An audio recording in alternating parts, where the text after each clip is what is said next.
Deconstruct misogyny. We are all programmed with misogyny. There are two types of people, those who deprogram their internalized misogyny and those who do not. Sadly, most people fall into the latter category. But I'm confident that with the educational platforms that are present today, more and more people are unlearning their negative perception of femininity. Deconstructing misogyny is a double process. We must unlearn our hatred of women and femininity, but also completely reverse it by learning to embrace feminine energy. We can do this by debunking the myths that we've been told since childhood. Myth number 1: being emotional is a weakness. The most common trait associated with femininity is being emotional. I've lost count of how many times I've been described by others as too emotional or oversensitive, and for many years I took this as an insult.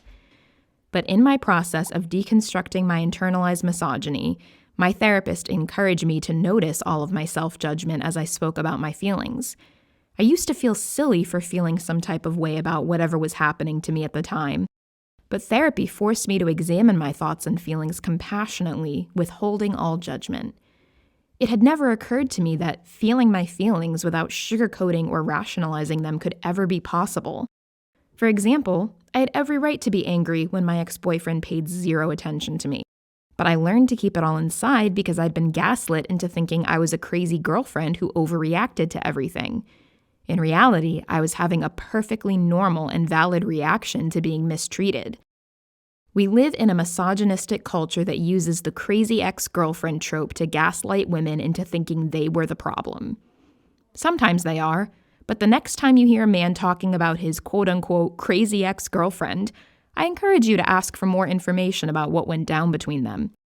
Listen as he unapologetically discloses details about the things he did that were no big deal, but she just blew it out of proportion.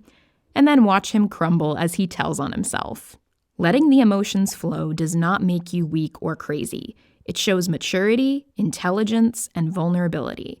Studies across the world have shown that women beat men by a landslide in emotional intelligence testing.